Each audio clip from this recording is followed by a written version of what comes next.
রহমানের সরকারের ৬ মাস পূর্তি, অর্থনীতি পুনরুদ্ধার, গণতন্ত্র পূর্ণ প্রতিষ্ঠায় ইতিবাচক অগ্রগতি অর্জন নিয়ে সংবাদ সম্মেলন। আইনের শাসনের অঙ্গীকারে অবিচল সরকার, ৬ মাসে রায় এসেছে আলোচিত মামলার, আইন শৃঙ্খলা পরিস্থিতির উন্নতি। চলতি অর্থ বছরেই হবে ৫টি স্থানীয় সরকার নির্বাচন, বললেন স্থানীয় সরকার প্রতিমন্ত্রী। জনপ্রতিনিধি না থাকায় সেবায় ধীরগতি। ভারতে কোন স্ট্যাটাসে আছে শেখ হাসিনা জানে না বাংলাদেশ, বললেন চিফ প্রসিকিউটর। আইনি লড়াইয়ে ফেরত আনা হবে। জাতীয় গ্রিডে বেড়েছে গ্যাস সরবরাহ, রাজধানীর ফিল্ড স্টেশনে নেই যানবাহনের সারি, চালকদের স্বস্তি, উৎপাদনে ফিরছে কারখানা। হাম উপসর্গ নিয়ে থামছে না প্রাণহানি, ময়মনসিংহ ও বরিশালে আরও 2 শিশুর মৃত্যু, সংক্রমণ রোধে সচেতন হবার তাগিদ। এবং ভারতের পশ্চিমবঙ্গের বীরভূমে আবাসিক হোটেলে ভয়াবহ আগুন, 7 তীর্থযাত্রী নিহত, বিদ্যুতের সার্কিট থেকে আগুনের সূত্রপাত।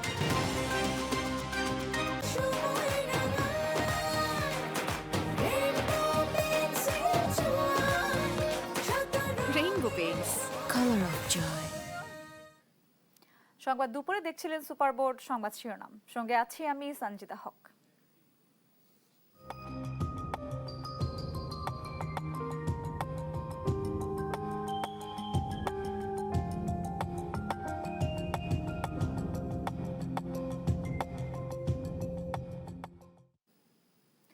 ছয় মাস পার করল প্রধানমন্ত্রী তারেক রহমানের নেতৃত্বাধীন বিএনপি সরকার। ২০২৬ সালের ফেব্রুয়ারিতে জাতীয় নির্বাচনে নিরঙ্কুশ জয়ে সরকার গঠনের পর শুরু হয় ৩১ দফা বাস্তবায়ন ও জন আকাঙ্ক্ষার রাষ্ট্র সংস্কার। ভঙ্গুর অর্থনীতি পুনরুদ্ধার ও গণতন্ত্র পূর্ণ প্রতিষ্ঠায় সরকারের নানা পদক্ষেপ ইতিবাচক সাড়া ফেলেছে। তবে পূর্ববর্তী সরকারের ঋণের বোঝা আর বৈশ্বিক পরিস্থিতির কারণে জ্বালানি সংকট সহ নানা চ্যালেঞ্জ কিছুটা অসন্তোষ তৈরি করেছে। সরকারের ৬ মাসের সাফল্য, ব্যর্থতার চিত্র তুলে ধরছেন সাইফুল রিপন। প্রধানমন্ত্রী পদের কর্তব্য বিশ্বস্তার সহিত পালন করিব। প্রায় 2 দশক পর ২০২৬ সালের ১৭ ফেব্রুয়ারি শপথ নেয়ার মধ্য দিয়ে প্রধানমন্ত্রী তারেক রহমানের নেতৃত্বে যাত্রা শুরু করে বিএনপি সরকার। দেশ পরিচালনার দায়িত্ব নেয়ার পর থেকেই ক্ষমতা বা জাঁকজমক নয়, সাধারণ জীবনযাপনে তারেক রহমান দেখিয়েছেন রাজনীতির এক নতুন রূপ। দেশ গড়তে ভেদাভেদ ভুলে বিরোধী দলকে নিয়ে তার কাজ করার মানসিকতা জাগিয়েছে নতুন আশা। প্রতিনিয়ত বার্তা দিচ্ছেন, সবার আগে বাংলাদেশ গড়ার যাত্রায় ঐক্যের বিকল্প নেই। জনগণকে দেয়া প্রতিশ্রুতি পূরণে শুরু থেকেই তৎপর প্রধানমন্ত্রী। মায়েদের নামে ফ্যামিলি কার্ড আর কৃষকের ১০,০০০ টাকা পর্যন্ত কৃষি ঋণ মওকুফ সৃষ্টি করে চমক, তার সুফলও মিলছে। ইমাম ও ধর্মীয় নেতাদের ভাতা প্রদান এবং দেশব্যাপী খাল পুনর্খনন কর্মসূচি দ্রুত এগিয়ে চলেছে। ধাপে ধাপে বাস্তবায়ন হচ্ছে জনগণের অধিকার প্রতিষ্ঠায় দেয়া প্রতিশ্রুতি। গ্রামীণ অর্থনীতি পুনরুদ্ধারে প্রথম ৬ মাসেই সম্পন্ন হয়েছে প্রায় ১,০০০ কিলোমিটার খাল খনন। চলছে ৫ বছরে ২৫ কোটি বৃক্ষরোপণ কর্মসূচি।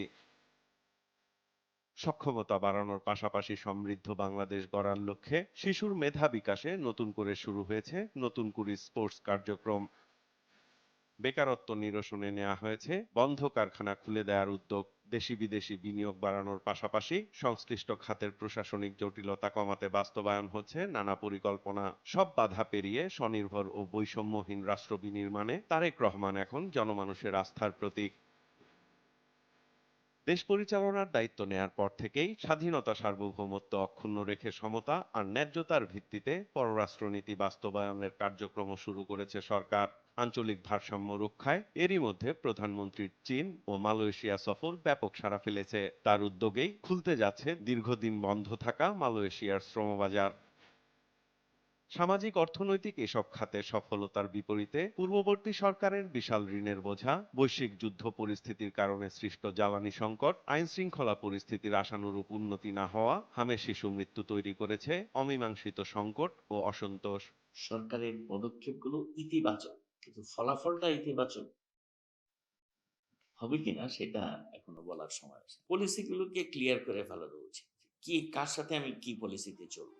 সরকারি দলের দাবি, রাষ্ট্র পরিচালনার ৬ মাসে কিছু ক্ষেত্রে অস্বস্তি থাকলেও কল্যাণমুখী দেশ গড়ার যাত্রায় সরকারের নেয়া পদক্ষেপগুলো ইতিবাচক। মানুষের মাঝে আশার সঞ্চার হয়েছে। মাননীয় প্রধানমন্ত্রীর ব্যক্তিগত সাদাসিধা জীবনযাপন, সরকারের সামগ্রিক একটা যে জনবান্ধব সরকারে পরিণত হওয়া সেই প্রমাণগুলো ইতিমধ্যে ফুটে উঠেছে।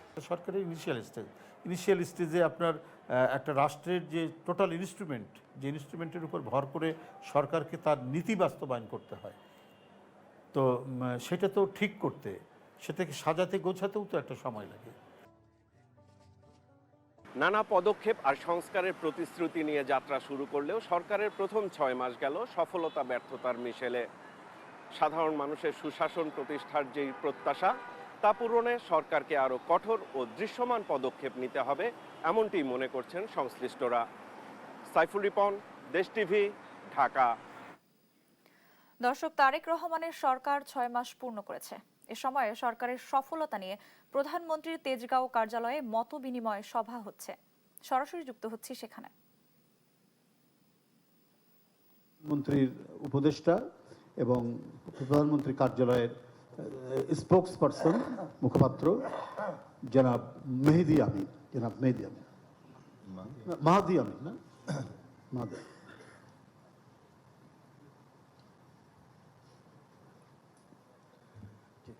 আসসালামু আলাইকুম। উপস্থিত প্রিয় সাংবাদিক ভাই ও বোনেরা, অনেকদিন পর আমরা এখানে আপনাদের সবার সাথে মিলিত হয়েছি। আলহামদুলিল্লাহ আপনারা এসেছেন, অনেক ধন্যবাদ রইল। আজকে আমাদের এই ভিন্নধর্মী অনেকটা মত বিনিময় করে আয়োজনে আমাদের সাথে উপস্থিত রয়েছেন আমাদের সরকারের অত্যন্ত গুরুত্বপূর্ণ ব্যক্তিবর্গ রয়েছেন। মাননীয় প্রধানমন্ত্রীর উপদেষ্টাবৃন্দ, যার মাঝে 3 জন বিএনপি জাতীয় স্থায়ী কমিটির সম্মানিত সদস্য রয়েছেন, মাননীয় মন্ত্রীবৃন্দ, প্রতিমন্ত্রীবৃন্দ, মাননীয় প্রধানমন্ত্রীর বিশেষ সহকারীবৃন্দ, press secretary, additional press secretary সহ প্রেস টিমের সদস্যবৃন্দ। সুতরাং চমৎকার এই ভিন্ন আয়োজনের জন্য আমি মাননীয় প্রধানমন্ত্রীর প্রেস টিম এবং ইনফরমেশন মিনিস্ট্রিকে আন্তরিকভাবে ধন্যবাদ জানাই। আমরা সবাই জানি 12ই ফেব্রুয়ারি ত্রয়োদশ জাতীয় সংসদ নির্বাচন অনুষ্ঠিত হয়েছিল। দীর্ঘদিন পর এমন একটি নির্বাচন যেখানে অবাধ, সুষ্ঠু এবং নিরপেক্ষ সেই নির্বাচনে জনগণের ক্ষমতায়ন সুনিশ্চিত হয়েছিল। রাষ্ট্র ব্যবস্থায় এমন একটি সরকার আসে যেটি সত্যি জনগণের প্রতিনিধিত্ব করে। সেই সরকার 17ই ফেব্রুয়ারি অর্থাৎ আজ থেকে ঠিক 6 মাস আগে শপথ গ্রহণ করে। আজকে আমাদের 180 দিন বা 6 মাস পূর্তি উপলক্ষে যে আয়োজন, সেটাই কিন্তু জনগণের প্রতিনিধিত্বমূলক যে সরকার ব্যবস্থা, যেখানে জবাবদিহিতা থাকবে, স্বচ্ছতা থাকবে, দায়বদ্ধতা থাকবে, সেটারই প্রতিফলন।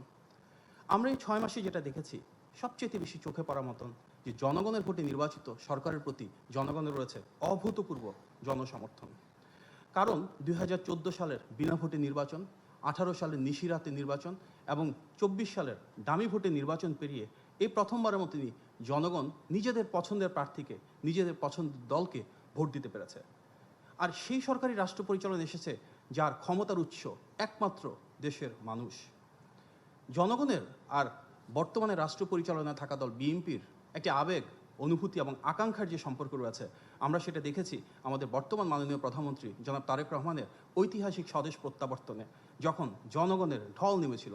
বিশ্ব ইতিহাসের সবচাইতে বড় সেই স্বদেশ প্রত্যাবর্তনের পর আমরা যখন আমাদের দেশনেত্রী বেগম খালেদা জিয়ার ইন্তেকাল হয়েছিল, তখন দেখেছিলাম ওনার জানাজাতে আরেকবার কিভাবে জনজোয়ার সৃষ্টি হয়েছে, সব শ্রেণী পেশার মানুষ নেমে এসেছিল।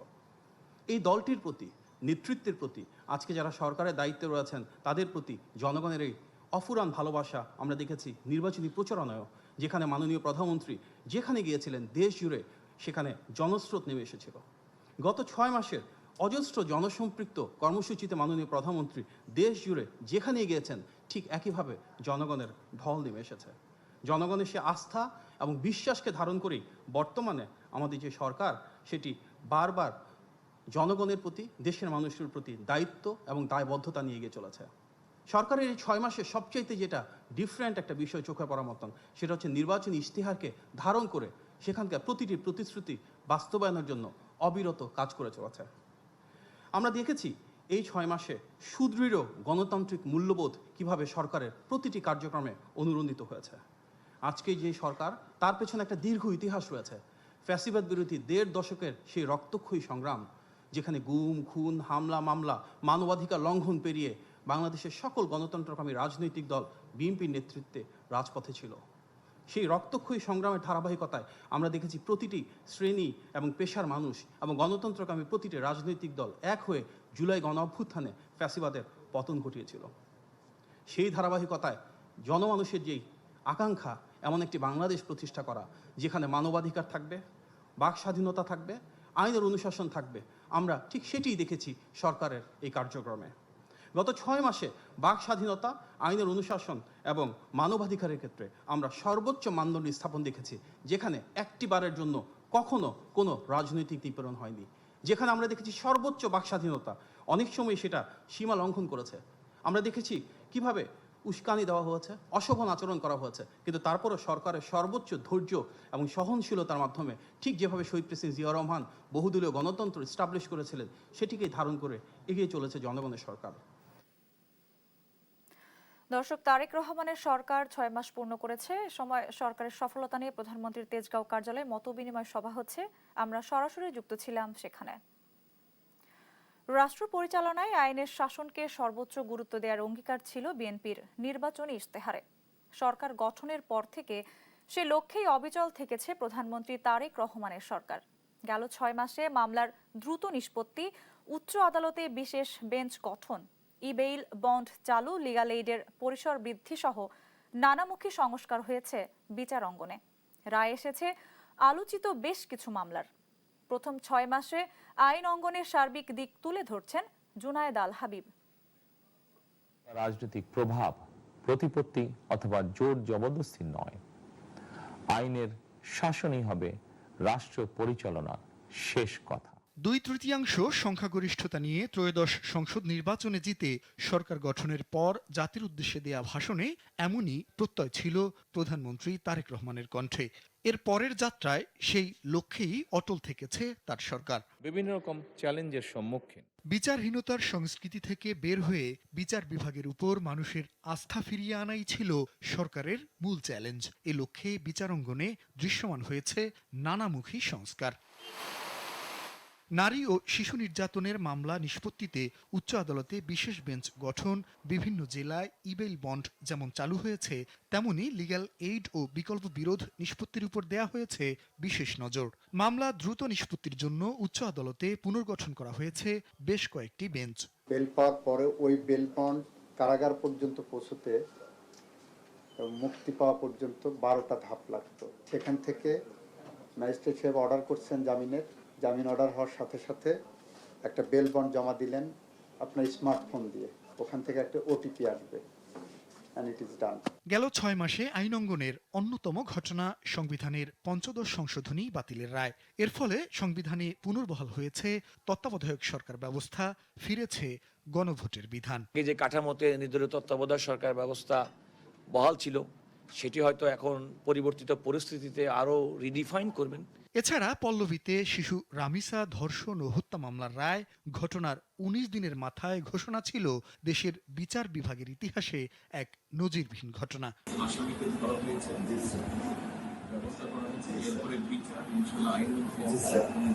বিএনপির আইন বিষয়ক সম্পাদকের দাবি, দীর্ঘদিন পর বিচার বিভাগ স্বাধীনভাবে কাজ করছে। জুডিশিয়ারির জন্য সরকারের সকল তরফ থেকে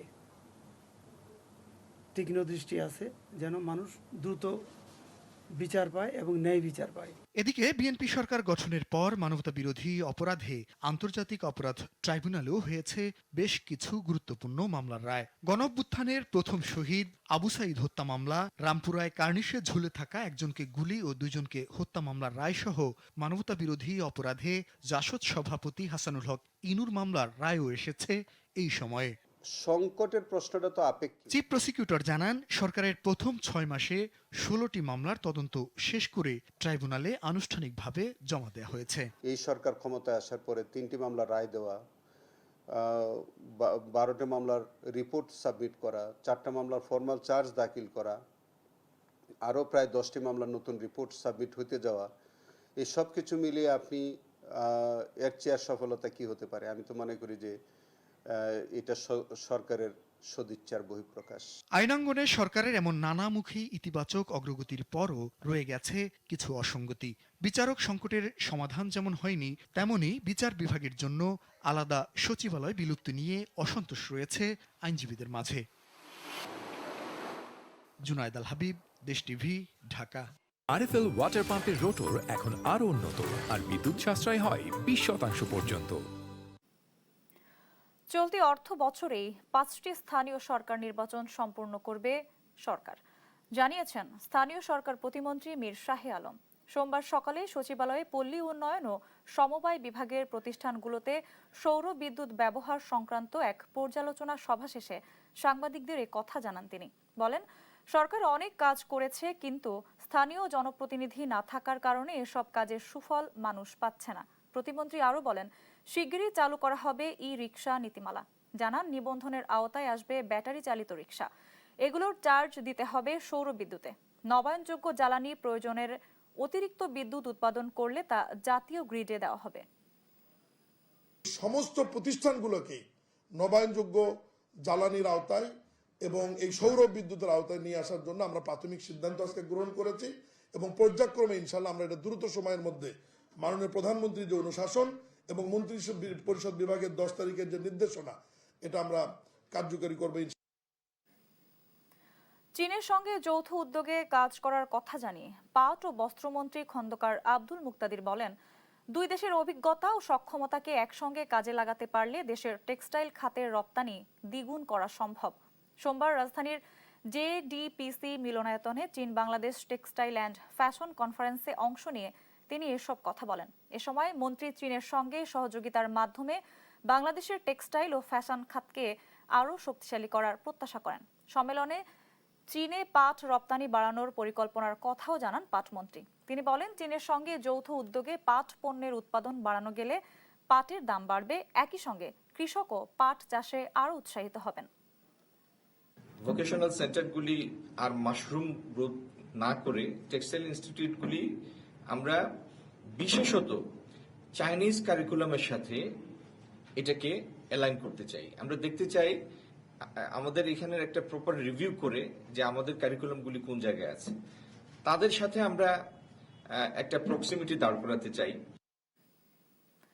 ভারতে অবস্থানরত দণ্ডপ্রাপ্ত সাবেক প্রধানমন্ত্রী শেখ হাসিনা ঠিক কোন স্ট্যাটাসে বা কি প্রক্রিয়ায় সেখানে আছেন সে বিষয়ে সুনির্দিষ্ট তথ্য বাংলাদেশের কাছে নেই বলে জানিয়েছেন আন্তর্জাতিক অপরাধ ট্রাইব্যুনালের চিফ প্রসিকিউটর মোহাম্মদ আমিনুল ইসলাম। সোমবার সাংবাদিকদের এক প্রশ্নের জবাবে তিনি কথা বলেন। তিনি আরও বলেন, শেখ হাসিনাকে দেশে ফিরিয়ে আনতে বাংলাদেশ সরকার ভারতের কাছে ইতোমধ্যে প্রত্যর্পণের আবেদন করেছে। আইনি প্রক্রিয়ার মাধ্যমেই তাকে দেশে ফিরিয়ে আনার প্রয়োজনীয় পদক্ষেপ নেওয়া হয়েছে। উনি কি রাজনৈতিক আশ্রয়ে রয়েছে ওখানে? আমরা শেখ হাসিনা কি স্ট্যাটাসে ওখানে আছেন এটি কিন্তু আমরা ক্লিয়ার এখন পর্যন্ত জানি না। ইতিমধ্যে বাংলাদেশ সরকার ভারত সরকারের কাছে তারা আবেদন করেছে। যে আবেদনটা করেছে শেখ হাসিনাকে প্রত্যর্পণ করার জন্য যে আবেদন, এটা একটি আইনি প্রক্রিয়া। সেই আইনি প্রক্রিয়ার মধ্য দিয়ে তাকে আনার জন্য বাংলাদেশ সরকার প্রয়োজনীয় পদক্ষেপ নিয়েছে। ৭১ মহান মুক্তিযুদ্ধের সময় সংঘটিত মানবতা বিরোধী অপরাধের মামলায় মৃত্যুদণ্ডপ্রাপ্ত আবুল কালাম আজাদের সাজা স্থগিত চেয়ে করা আপিল গ্রহণযোগ্য কিনা তা আবার শুনানি হবে ৩১ আগস্ট। গেল ১০ আগস্ট প্রধান বিচারপতি জুবায়ের রহমান চৌধুরীর নেতৃত্বাধীন আপিল বেঞ্চ রাষ্ট্রপক্ষের আবেদনের প্রেক্ষিতে শুনানির আজকের দিন ধার্য করে। পলাতক থাকা অবস্থায় ২০১৩ সালের ২১ জানুয়ারি বাংলাদেশ জামায়াতে ইসলামীর সাবেক সদস্য আবুল কালাম আজাদকে ফাঁসির দণ্ড দেয় ট্রাইব্যুনাল। মুক্তিযুদ্ধের সময় ফরিদপুর অঞ্চলে পাকিস্তানি বাহিনীর সহযোগী হিসেবে হত্যা, ধর্ষণ, অগ্নিসংযোগ ও ধর্মান্তরিত করা সহ ৮টি সুনির্দিষ্ট অভিযোগের মধ্যে ৭টি প্রমাণিত হয় তাকে সর্বোচ্চ সাজা দেয় ট্রাইব্যুনাল। দীর্ঘদিন পলাতক থাকার পর চলতি বছরের ২১শে জানুয়ারি তিনি আন্তর্জাতিক অপরাধ ট্রাইব্যুনালে আত্মসমর্পণ করেন। কোনো আসামিকে এভাবে না শুনে মৃত্যুদণ্ড দেওয়া হয়, যার কারণে অ্যাপিলেট ডিভিশন যেটা বললেন যে সকল কিছুই ৩১ তারিখে শোনা হবে। ৩১ তারিখে আমাদের অ্যাপ্লিকেশনে শোনা হবে। যদি আমাদেরটা অ্যাডমিটেড হয়, প্রসিকিউশনের যেটা অ্যাপ্লিকেশন আছে এটা যদি রিজেক্ট করা হয়, তাহলে অ্যাপিলটাও সেদিন শুনানি হয়ে যেতে পারে। গ্যাসের জন্য ঘন্টার পর ঘন্টা অপেক্ষা আর দীর্ঘ লাইনের সেই চেনা ভোগান্তি এখন আর নেই রাজধানীর সিএনজি ফিলিং স্টেশনগুলোতে। মহেশখালীর ২টি ভাসমান এলএনজি টার্মিনাল ফের চালু হওয়ায় গ্যাস সরবরাহে ফিরেছে স্বস্তি। ফিলিং স্টেশনগুলোতে পর্যাপ্ত চাপ থাকায় অল্প সময়েই প্রয়োজনীয় জ্বালানি নিচ্ছেন চালকরা। যানবাহনের চাপ কমায় গতি ফিরেছে পাম্প কর্মীদের কার্যক্রমেও। তবে স্বস্তি ফিরলেও সংকট এখনই কাটছে না বলে জানিয়েছেন সংশ্লিষ্টরা। গত কয়েক সপ্তাহ ধরে সিএনজি ফিলিং স্টেশনের সামনে ছিল গ্রাহকদের দীর্ঘ অপেক্ষা। গ্যাসের আশায় একের পর এক গাড়ি দাঁড়িয়ে থাকতো সারিবদ্ধভাবে। ঘন্টা পেরিয়ে যেত, তবু মিলত না জ্বালানি। কিন্তু এখন রাজধানীর ফিলিং স্টেশনগুলোর চিত্র অনেকটাই ভিন্ন। গ্যাসের জন্য নেই আগের সেই দীর্ঘ সারি। স্টেশনে গাড়ি আসছে, গ্যাস নিচ্ছে, তারপর দ্রুতই বেরিয়ে যাচ্ছে গন্তব্যের পথে। মহেশখালীর দুটি ভাসমান এলএনজি টার্মিনাল আবার চালু হওয়ায় ফিরেছে এই স্বস্তি। পর্যাপ্ত চাপ থাকায় গেল কয়েক সপ্তাহের তুলনায় দ্রুতই প্রয়োজনীয় গ্যাস পাচ্ছেন চালকরা। আগের দিনের চাইতে অনেকটা ভালো, এরকম হলে চলা যায় মোটামুটি। যে একটা কষ্ট ছিল, একটা দুর্ভোগ ছিল, আল্লাহর মতে এটা আজকে থেকে একটু মোটামুটি ভালো হইতেছে আর কি। গতকাল 2:30 থেকে 3:45 থেকে আপনার মোটামুটি একটা স্বাভাবিক অবস্থায় ফিরে আসছে। গ্যাসের চাপ পর্যাপ্ত থাকায় দ্রুত সরবরাহ দিতে পারছেন স্টেশন কর্মীরাও। বলছেন যানবাহনের চাপ কিছুটা কমেছে, স্বাভাবিক গতিতে চলছে ফিলিং কার্যক্রম। তবে কিছুটা ভোগান্তি এখনো রয়েছে বলে জানান তারা। আগে থেকে আজকে প্রেসার একটু বাড়ছে, ঠিক আছে? আগে ছিল 100 প্রেসার আর আজকে 150 প্রেসার। কালকে আনুমানিক 3টার পর থেকে বাড়ছিল, 9টা বন্ধ, এই আজকে সকাল 9টা বন্ধ, এরকম ইটা ছিল আর কি। ভালো প্রেসারটা ছিল, গাড়ি অনেক কাটছে, জনসাধারণ অনেকেই স্বস্তি মনে করছে। গ্যাসের জন্য দীর্ঘ অপেক্ষার এই ভোগান্তি এখন অনেকটাই পেছনে। গ্রাহকরা বলছেন সাময়িক স্বস্তি নয়, তাদের প্রত্যাশা গ্যাস সরবরাহে এমন স্বাভাবিকতা বজায় থাকুক নিয়মিত। শারমিন পুতুল, দেশ টিভি, ঢাকা। দর্শক, সরবরাহ বাড়ায় গ্যাস সংকট কেটে যাওয়ার ইঙ্গিত পাওয়া যাচ্ছে। রাজধানীর ফিলিং স্টেশনের চিত্র জানাতে সরাসরি যোগ দিচ্ছেন সহকর্মী তারেক মাহমুদ সুজন। তারেক, ফিলিং স্টেশনের চিত্র কেমন দেখছেন, সার্বিক পরিস্থিতি জানাবেন।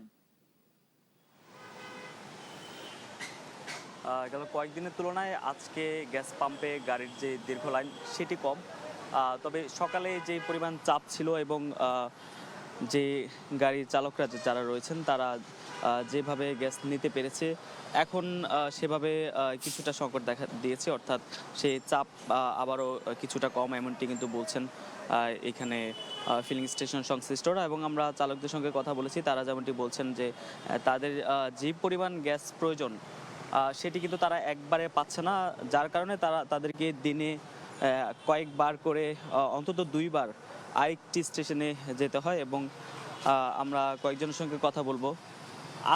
আজকে গ্যাসের পরিস্থিতি কেমন, মানে চাপ কেমন? ভালো, আগের থেকে অনেক ভালো। কি মনে হয় এটা থাকবে কিনা, আপনাদের প্রত্যাশা? এটা এখন আমরা কিভাবে বলবো, আমরা বিকালে কইতার মধ্যে থাকবো না থাকবো, এখন তো মোটামুটি গ্যাস ভালোই পাইতেছি।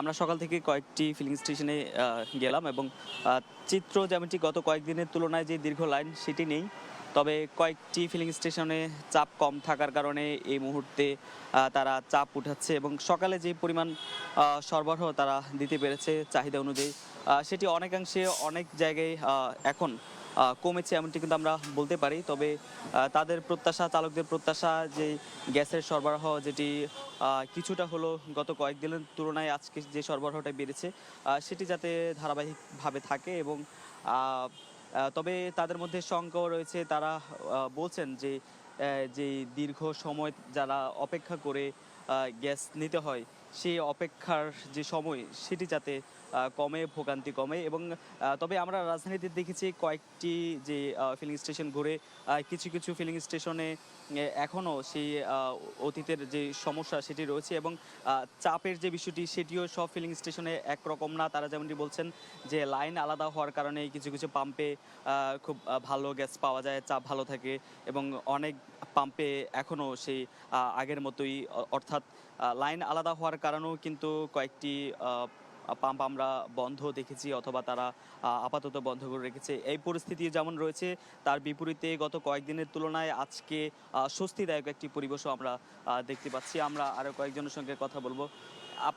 আপনার সঙ্গে যদি একটু কথা বলি, আজকে কতটা সময় লাগছে আসলে গ্যাস নেওয়ার? আজকে একটু কম সময় লাগছে, আজকে 30 মিনিটের মতন লাগছে।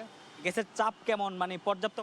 না, পর্যাপ্ত পাওয়া যাচ্ছে না, তবে চলতেছে, 200-250 টাকার উপরে ঢুকতেছে না। গত কয়েকদিনের তুলনায় আজকে কেমন পরিস্থিতি? আজকে জামটা কম, যেহেতু সবগুলা পাম্প চালু, এই কারণে জামটা কম, এই জন্য সুবিধা আমরা 35-30 মিনিটে পাইতেছি। আইটি তথ্য আপনাকে দিয়ে রাখি, গেল কয়েকদিন যেই কয়েকটি পাম্প বন্ধ ছিল যার কারণে দীর্ঘ সারি ছিল, তবে আজকে পাম্প যেগুলো বন্ধ ছিল সেগুলো খোলার কারণে, সবগুলো পাম্প খোলার কারণে এখন যে দীর্ঘ সারি সেটি কমেছে। একই সঙ্গে যে পাম্প বন্ধ ছিল সেগুলো চালু হওয়ার কারণে কিন্তু এই মুহূর্তে যে চাপ সেটিও কিন্তু কিছুটা কমছে। তবে চালকদের প্রত্যাশা তারা এই স্বস্তির পরিবেশটি যাতে বজায় থাকে। তো এই ছিল রাজধানী তেজগাঁও থেকে আমার কাছে গ্যাস সংশ্লিষ্ট সবশেষ। তারেক, ধন্যবাদ আপনাকে। দর্শক, রাজধানীর গ্যাস সংকটের পরিস্থিতি জানাতে যুক্ত ছিলেন সহকর্মী তারেক মাহমুদ সুজন। এদিকে গ্যাস সরবরাহ স্বাভাবিক হওয়ায় বৃদ্ধি পাচ্ছে শিল্প উৎপাদন। এ বিষয়ে আরও জানাতে গাজীপুর ও নরসিংদী থেকে সরাসরি যোগ দিচ্ছেন সহকর্মী মাহমুদুল হাসান ও সুজন বর্মন। শুরুতেই যাচ্ছি গাজীপুর। মাহমুদুল, গাজীপুরের শিল্প কারখানার পরিস্থিতি কেমন দেখছেন? এ বিষয়ে মালিক এবং শ্রমিকরা কি বলছেন জানাবেন।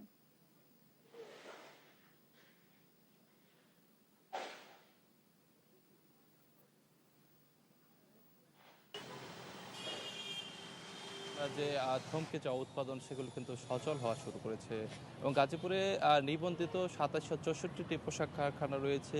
এসব পোশাক কারখানায় গত কয়েকদিন ধরে যে গ্যাসের চরম সংকট ছিল এবং বিদ্যুতের যে লোডশেডিং ছিল, এর ফলে কিন্তু উৎপাদন অনেকটা ব্যাহত হয়েছিল। তবে আজকে কিন্তু পরিস্থিতি অনেকটা উন্নতি হয়েছে। মহেশখালীর যে এলএনজি টার্মিনালটি রয়েছে সেখানে যান্ত্রিক ত্রুটি মেরামতের পর এবং সরবরাহ বাড়ার পর কিন্তু এই শিল্পের শহরে কিন্তু উৎপাদন আবারও সচল হতে শুরু করেছে।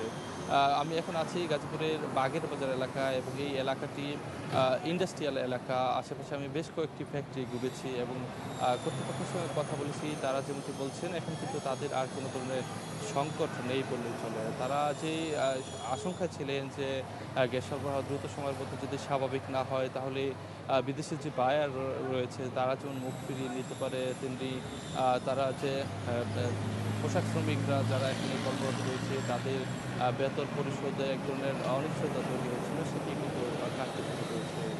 শিল্প খাতের পাশাপাশি গাজীপুরে যেহেতু ৫১টি সিএনজি ফিলিং স্টেশন রয়েছে, সেসব ফিলিং স্টেশনেও কিন্তু গ্যাসের যে চাপ সেটি কিন্তু অনেকটা স্বাভাবিক রয়েছে বলা যায়। যেহেতু সিএনজি ফিলিং স্টেশনে গ্যাসের চাপ থাকে ১৫ PSI সর্বোচ্চ, সেখানে ৮ থেকে ৯ PSI গ্যাসের চাপ রয়েছে, যার ফলে কিন্তু সিএনজি সহ সিএনজি ব্যবহারকের যেসব গণপরিবহনগুলো রয়েছে তারা কিন্তু নির্বিঘ্নে গ্যাস দিতে পারছে। আরেকটি বিষয় হচ্ছে গাজীপুরে তিতাসের যে সংযোগ রয়েছে, আবাসিক সংযোগ, সেই আবাসিক সংযোগগুলোতেও কিন্তু এখন গ্যাসের চুলা চলছে। এখানে ভোর রাত অথবা গভীর রাত পর্যন্ত অপেক্ষা করতে হতো রান্নার জন্য, সেখানে কিন্তু পরিস্থিতি এখন অনেকটাই বদলে গেছে বলা যায়। তো সব মিলিয়ে বলা যায় গাজীপুরে শিল্প এবং আবাসিক এবং গণপরিবহন সব খাত কিছুটা স্বস্তি কিন্তু ফিরছে। তো এই বিষয়ে আরও খবর জানতে আমরা চলে যাব নরসিংদীতে। সেখানে আছে আমাদের সহকর্মী সুজন বর্মন। সুজন, জানাবেন নরসিংদীর কি পরিস্থিতি? ধন্যবাদ মাহমুদুল। নরসিংদীর গ্যাস সংকট পুরোপুরি না কাটলেও কিন্তু কিছুটা স্বাভাবিক হতে শুরু করেছে। মহেশখালীর যে এলএনজি টার্মিনাল সামিট থেকে ও এক্সএলটি থেকে গ্যাস সরবরাহ শুরু হওয়ার পরে নরসিংদীর যে কলকারখানায় গ্যাস পরিস্থিতি কিন্তু ধীরে ধীরে স্বাভাবিক হচ্ছে।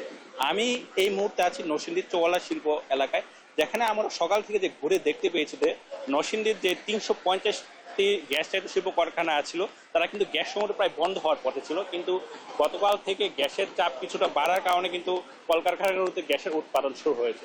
কিন্তু আজকে সকালে কিন্তু আবার সেই গ্যাসের চাপ কিন্তু কিছুটা কমে গিয়েছে, যার কারণে যে আমাদের কলকারখানার যে কর্তৃপক্ষগুলো জানিয়েছে যে গ্যাসের চাপ কমিয়ে থাকার কারণে তারা একটি কলকারখানার যে পর্যাপ্ত যে মেশিনগুলো আছে তা কিন্তু চালাতে পারছে না, যার কারণে তারা অর্ধেক মেশিন চালিয়ে কিন্তু তারা উৎপাদন শুরু করেছে এবং অর্ধেক মেশিন কিন্তু বন্ধ থাকছে। আমাদেরকে তিতাস কর্তৃপক্ষ এবং যে কলকারখানার মালিকরা জানিয়েছে নরসিংদীতে যে ৩৫০টি শিল্প কারখানা আছে প্রায় সেখানে কিন্তু অর্ধ লক্ষাধিক শ্রমিকের কর্মসংস্থান রয়েছে। ধারাবাহিক এই গ্যাস সংকটের ফলে কিন্তু সেই কলকারখানাগুলো বন্ধ হয়ে যাচ্ছিল, প্রতিদিন প্রায় ৪০০ থেকে ৫০০ কোটি টাকার ক্ষতি হচ্ছিল। কিন্তু মহেশখালী থেকে ধীরে ধীরে যে গ্যাস সরবরাহ শুরু হয়েছে তার ফলে কিন্তু গতকাল রাত্রে কিন্তু যে নরসিংদীর যে কলকারখানাগুলো আছে তাদের উৎপাদন শুরু হয়েছে। প্রতিটি কলকারখানায় রাত্রে কিন্তু পর্যাপ্ত পরিমাণে প্রেসার পেলেও সকাল থেকে কিন্তু কলকারখানাগুলো আমাদের অভিযোগ করেছে তা আবার প্রেসার কিন্তু কমে যাচ্ছে। পাশাপাশি আমি যদি একটু জানিয়ে রাখতে চাই নরসিংদীর যে সিএনজি স্টেশনগুলো আছে সেই স্টেশনগুলোতেও কিন্তু রাত্রে পর্যাপ্ত পরিমাণ গ্যাসের চাপ পেলেও এখন কিন্তু গ্যাসের চাপ নাই বলে আমাদের জানিয়েছে, যার কারণে নরসিংদীর কয়েকটি সিএনজি স্টেশন চালু থাকলো, বাকিগুলো কিন্তু এখন বন্ধ রয়েছে বলে আমাদের জানিয়েছে।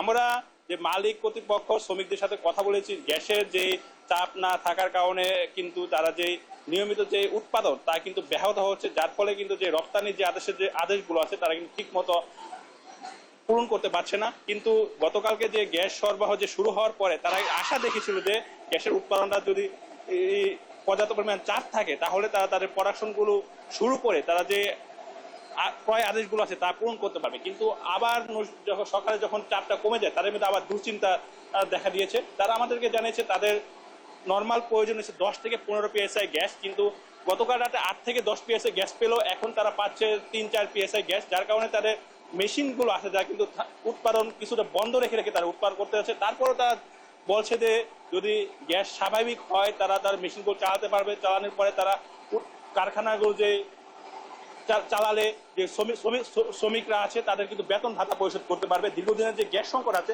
সেই সংকটের ফলে কিন্তু শ্রমিকরা কিন্তু কাজ না করার কারণে কিন্তু তারা বেতন ভাতাও কিন্তু মালিকরা পরিশোধ করতে পারছে না। এই ছিল নসিন থেকে আমার কাছে গ্যাস সংকটের সর্বশেষ খবর।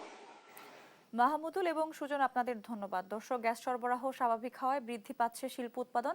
এ বিষয়ে বিস্তারিত জানাতে গাজীপুর এবং নরসিংদী থেকে যুক্ত ছিলেন আমাদের সহকর্মীরা। দেখছেন সংবাদ দুপুর। রাজধানী ঢাকা ও এর আশেপাশের এলাকায় মৃদু ভূমিকম্প অনুভূত হয়েছে। সোমবার ভোর 5:32 নাগাদ এই ভূকম্পন অনুভূত হয়। রিক্টার স্কেলে এর মাত্রা ছিল 3 এবং উৎপত্তি স্থল নরসিংদীর শিবপুরে। বাংলাদেশ আবহাওয়া অধিদপ্তরের ভূমিকম্প পর্যবেক্ষণ ও গবেষণা কেন্দ্রের তথ্য অনুযায়ী মৃদু এ ভূমিকম্পের উৎপত্তি স্থল ছিল নরসিংদীর শিবপুরে। ঢাকা ভূমিকম্প পর্যবেক্ষণ কেন্দ্র থেকে 47 কিলোমিটার উত্তর পূর্বে। এর গভীরতা ছিল 10 কিলোমিটার।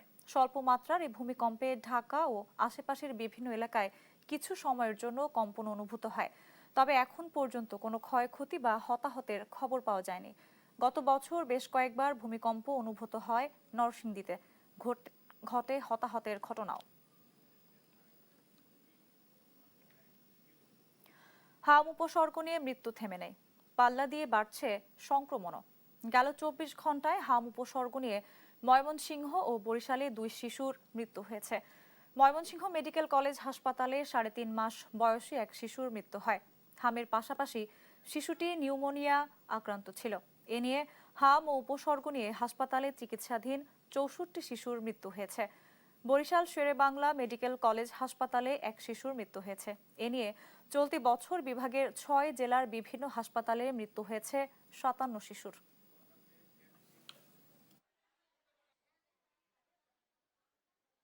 হামকে কেন্দ্র করে তো আমাদের নতুন কোনো প্রস্তুতির কিছু নাই, আমাদের চলমান প্রক্রিয়ার মধ্যেই রয়েছে। তো আমাদের সমস্ত উপজেলা যেগুলো আছে সেখানে তো রেগুলার ভ্যাকসিনেশন প্রোগ্রাম এখনো হাম ক্যাম্পেইন চলমান, প্লাস মপ আপ প্রোগ্রাম বলে একটা প্রোগ্রাম আছে যে হামের শিশু টিকা থেকে বাদ পড়েছে কিনা এরকম একটা প্রোগ্রাম চলছে বা চলেছে এতদিন। সেই প্রোগ্রাম থেকেও মোটামুটি বাদ পড়া শিশুদেরকে টিকার আওতায় আমরা নিয়ে আসছি। তো রোগীর সংখ্যা কমছে না এমন না, আগের চেয়ে অবশ্যই কমছে। এবার আইডিএলসি বাণিজ্য বার্তা।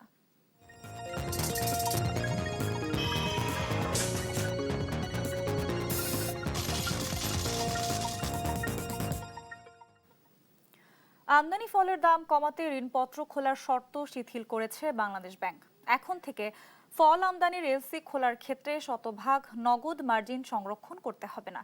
দেশের মানুষের পুষ্টি চাহিদা পূরণ এবং বাজারে ফলের সরবরাহ স্বাভাবিক রাখতে ফল আমদানির ক্ষেত্রে ঋণপত্র খোলার শর্ত সহজ করেছে নিয়ন্ত্রক সংস্থাটি। কেন্দ্রীয় ব্যাংক জানিয়েছে, ফল আমদানি সহজ করা, বাজারে সরবরাহ বাড়ানো এবং ভোক্তা পর্যায়ে দাম সহনীয় রাখতেই এই সিদ্ধান্ত নেওয়া হয়েছে।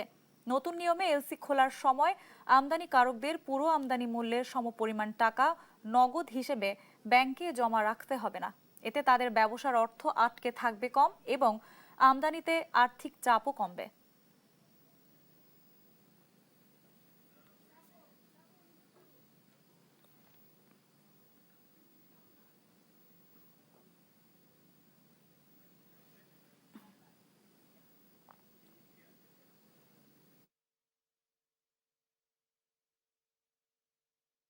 নতুন বাড়িটার স্বপ্ন পূরণে সবাই মিলে যায় খুশির মিছিলে। 40 বছর ধরে এমন অসংখ্য খুশির মিছিলে ছিল আইডিএলসি, থাকবে আগামীতেও। এই পর্যায়ে হাম পরিস্থিতি জানাতে রাজধানীর সোহরাওয়ার্দী হাসপাতাল থেকে সরাসরি যোগ দিচ্ছেন সহকর্মী AH হিমেল। হিমেল, হামের প্রকোপ রোধে কি পরামর্শ দিচ্ছেন চিকিৎসকরা? সার্বিক পরিস্থিতি জানাবেন। সঞ্জিদা, এই মুহূর্তে রয়েছে সোহরাওয়ার্দী মেডিকেল কলেজের হাম যে ওয়ার্ড রয়েছে, ডেডিকেটেড ওয়ার্ড, সেই ওয়ার্ডে রয়েছে। এই ওয়ার্ডে এখনও 96 জন রোগী চিকিৎসাধীন রয়েছেন, যেখানে 24 ঘন্টায় 21 জন রোগী কিন্তু ভর্তি হয়েছে। দিন যত যাচ্ছে, যেদিকে আসলে হাম আসলে কমার কথা, কিন্তু আসলে আমরা সেই দৃশ্য কিন্তু দেখতে পাচ্ছি না। প্রতিদিনই স্বাস্থ্য অধিদপ্তর যে রিপোর্ট দিচ্ছে, সেখানে হাজারের অধিক রোগী কিন্তু আক্রান্ত হচ্ছে। এই হাসপাতালে বেশ কিছুদিন আগে কিন্তু রোগীর সংখ্যা খুব কম ছিল, 30 থেকে 35 জন চিকিৎসাধীন ছিল, কিন্তু গত 3 থেকে 4 দিনের মধ্যে সংখ্যা বেড়ে কিন্তু 100-র কাছাকাছি কিন্তু হাম রোগ যে আক্রান্ত রোগীদের সংখ্যা কিন্তু দেখতে পাচ্ছি। এবং এই হাসপাতালে যে হামের রোগীরা যারা আসছেন, তারা কিন্তু যে স্বজনরা রয়েছেন, তারা আশঙ্কা প্রকাশ করছেন যে অনেকে কিন্তু টিকা দিয়েছেন। আমরা অধিকাংশ স্বজনের সাথে কথা বলার পর তারা যেটি বলছেন যে টিকা দেওয়ার পরও আসলে তাদের আসলে হামে আক্রান্ত হয়েছে, এবং সেই জটিলতা নিয়েই কিন্তু তারা প্রথমে হামে উপসর্গকে ডাক্তার দেখায়, উপসর্গ নিয়ে তারপর আসলে হাম ধরা পড়ে এবং এই হাসপাতালে কিন্তু ভর্তি হয়। অন্যদিকে ডেঙ্গুর যে বিষয়টি রয়েছে, বর্ষা মৌসুম হয়, ডেঙ্গু রোগীর সংখ্যাও কিন্তু বেড়েছে। আমরা যেটি ডেঙ্গুর ওয়ার্ডে আমরা পুরুষ এবং নারী ওয়ার্ড কিন্তু রয়েছে ডেঙ্গু, সেখানে পর্যবেক্ষণ করেছি। সেখানেও আমরা দেখেছি যে ডেঙ্গুর যে রোগী, সেখানে 82 জন রোগী কিন্তু ভর্তি রয়েছে। সব মিলে আসলে হাম এবং এই ডেঙ্গুর এই প্রকোপ কিন্তু এখনো চলমান রয়েছে, কোনোভাবেই কিন্তু কমছে না। আপনি জানেন যে স্বাস্থ্য অধিদপ্তর প্রতিদিন যে প্রতিবেদন দেয়, সারা দেশের যে রিপোর্টগুলো দেয়, সেই রিপোর্টে আমরা যেটি দেখেছি যে এখনো হাম আক্রান্ত হয়ে প্রতিদিনই 5 থেকে 6 জন রোগী কিন্তু মারা যাচ্ছেন, এবং সেই সাথে শনাক্তের সংখ্যা কিন্তু হাজারের অধিক হচ্ছেন। বিশেষজ্ঞের সাথে আমরা কথা বলেছি, এবং এই হাসপাতালে যারা হামের দায়িত্বে রয়েছেন, বিশেষজ্ঞ রয়েছেন, পরিচালক রয়েছেন, কর্তৃপক্ষ, তাদের সাথে কথা বলেছি। আসলে হাম মৃত্যুর পিছনের কারণ জানার চেষ্টা করেছি। তারা যেটি বলছেন যে টিকাদান কর্মসূচি সফল হলেও আসলে অনেক শিশু আসলে এখনো টিকার বাইরে রয়েছে, এটি একটি বিষয়। এবং তার সাথে যেটি বলছেন যে শিশুদের যে আসলে রোগ প্রতিরোধ ক্ষমতা, সেটি আসলে অনেকাংশেই কম, যার কারণে আক্রান্ত হচ্ছে। এবং সম্প্রতি যে চিত্রটি তুলে ধরেছেন হাসপাতাল কর্তৃপক্ষ এবং বিশেষজ্ঞরা, তারা যেটি বলছেন 6 মাসের নিচের বয়স যাদের রয়েছে, তারা কিন্তু আক্রান্ত বেশি হচ্ছে। এবং সেই সাথে হামের যে এই ছোঁয়াচে রোগ, সেটি কিন্তু বড় বয়স্ক যারা রয়েছে, বড়রা রয়েছেন, তাদেরও কিন্তু আসলে একই ধরনের প্রকোপ দেখা দিয়েছে। অর্থাৎ হাম কিন্তু এখনো চলমান রয়েছে। 1 মাস আগে ঠিক হামের শনাক্ত 600 এবং 500 কাছাকাছি নেমে এসেছিল, এবং মৃত্যুর হারও কিন্তু কমে এসেছে। আমরা দেখেছি সারা বাংলাদেশে 1 থেকে 2 জন এরকম সংখ্যা আমরা পেয়েছি, কিন্তু আবারও কিন্তু শনাক্তের সংখ্যা বেড়েছে, এবং সেই সাথে মৃত্যুর সংখ্যাও কিন্তু বেড়েছে। বিশেষজ্ঞরা কিন্তু সেটাই দায়ী করছেন যে আসলে শারীরিক পুষ্টিহীনতার কারণে আসলে এই ধরনের পরিস্থিতির সৃষ্টি হয়েছে। এবং সেই সাথে তারা যেটি বলছেন যে এই যে হামের যারা রোগী রয়েছে, যেহেতু ছোঁয়াচে রোগ, সে কারণে আসলে মানুষের যে সমাগম রয়েছে, মানুষের বিভিন্ন জায়গায় আনাগোনা রয়েছে, যাতায়াত রয়েছে, সেখান থেকে আসলে সংক্রমণের হার বেড়ে থাকতে পারে। আরেকটি বিষয় আমরা লক্ষ্য করেছি, বিভিন্ন হাসপাতালে যে বহির্বিভাগগুলো রয়েছে, সেই বহির্বিভাগে আমরা দেখেছি যে হামের রোগী, অর্থাৎ হাম উপসর্গ নিয়ে যারা এসেছেন, ডেঙ্গু উপসর্গ নিয়ে যারা এসেছেন, তারা কিন্তু একই লাইনে দাঁড়িয়ে আছেন। সেখান থেকে কিন্তু আসলে হাম ছড়ানোর একটি আশঙ্কা থেকে যায়। এবং বহির্বিভাগে, এই হাসপাতালে বহির্বিভাগে কথা বলেছে, তারাও কিন্তু এটি আশঙ্কা প্রকাশ করেছেন যে যাদের হাম উপসর্গ নিয়ে এসেছেন, যারা সুস্থ আছেন, তাদের কিন্তু হাম হওয়ার সম্ভাবনা হচ্ছে। সেক্ষেত্রে আলাদা কাউন্টারের দাবিও কিন্তু অনেকে করেছেন। ইতিমধ্যে আপনি জানেন 5 মাসে এই হাম উপসর্গে এবং নিশ্চিত হামে কিন্তু 900-র অধিক মানুষ কিন্তু মারা গিয়েছে, এবং ডেঙ্গুতে 60-এর অধিক কিন্তু মারা গিয়েছে। সব মিলে আসলে হাম ডেঙ্গুর প্রকোপ এখনো চলমান রয়েছে, এবং রাজধানীতে ধীরে ধীরে কিন্তু আবারও হাম ডেঙ্গুর রোগীদের যে চাপ, সেটি কিন্তু বেড়েই চলেছে। সঞ্জিদা, সোহরাওয়ার্দী মেডিকেল হাসপাতাল থেকে হাম এবং ডেঙ্গুর এই ছিল সর্বশেষ। হিমেল, ধন্যবাদ আপনাকে। দর্শক, রাজধানীর হাম ও ডেঙ্গু পরিস্থিতি জানাতে সোহরাওয়ার্দী মেডিকেল কলেজ হাসপাতাল থেকে যুক্ত ছিলেন সহকর্মী AH হিমেল।